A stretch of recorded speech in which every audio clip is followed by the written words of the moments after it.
بسم اللہ الرحمن الرحیم۔ عزیز طلباء طلبات السلام علیکم۔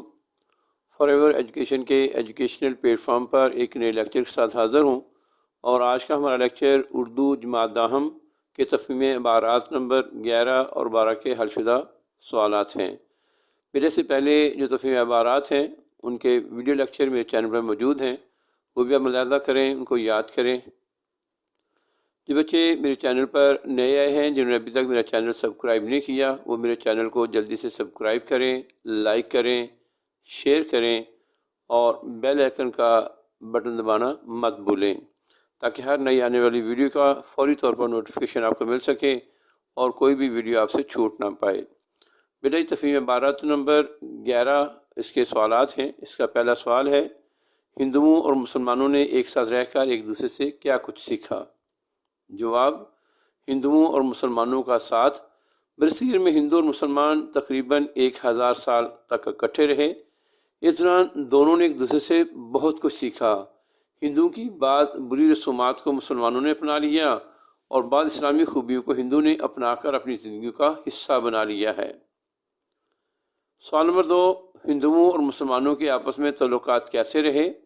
جواب، ہندوؤں اور مسلمانوں کے تعلقات 1000 سال اکٹھے رہنے کے باوجود ہندو اور مسلمان ایک قوم یا معاشرہ نہ بن سکے۔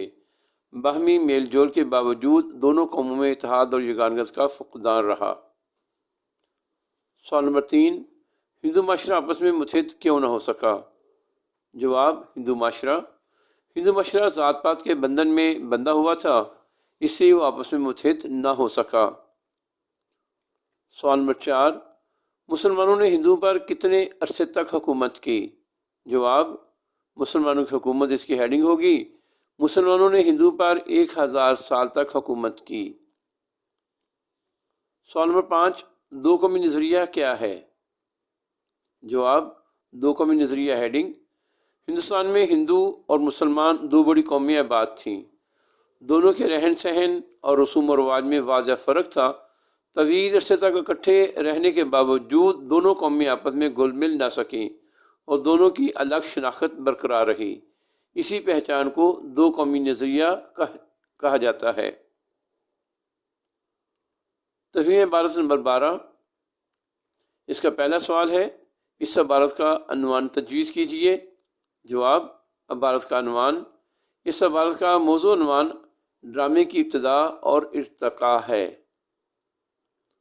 سوال نمبر 2، اردو ڈرامے کا ذکر کرتے وقت رہس کا ذکر کیوں ضروری ہے؟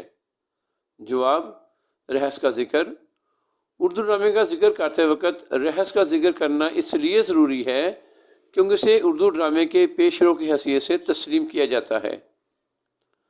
سوال نمبر 3، وہ کون سا دور تھا جس میں اردو ڈرامے پر شاعری اور رقص و سرود کا غلبہ تھا؟ جواب، شاعری اور رقص و سرود کا غلبہ۔ جب اردو ادب میں انگریزوں کے واسطے سے جدید اردو ڈرامے کا تصور سامنے آیا تو اس دور میں اردو ڈرامے پر شاعری، رقص و سرود اور موسیقی کا غلبہ تھا۔ سوال نمبر 4، مکفہ مکالمے سے کیا مراد ہے؟ جواب، مکفہ مکالمے ایسے مکالمے کو کہتے ہیں جس میں قافیے کا خاص اہتمام کیا گیا ہو، یعنی جس مکالمے میں قافیے والے مکالمے بولے جائیں۔ سوال نمبر 5، طبازہ ڈرامہ کیا ہوتا ہے؟ جواب، طبازہ ڈرامہ ایسے ڈرامے کہتے ہیں جو مصنف اپنی تخلیقی صلاحیتوں سے خود لکھے۔ امید ہے بیٹا میرے اس لیکچر سے مستفید ہوں گے۔ ایک نئے لیکچر کے ساتھ دوبارہ جلد حاضر ہوں گا۔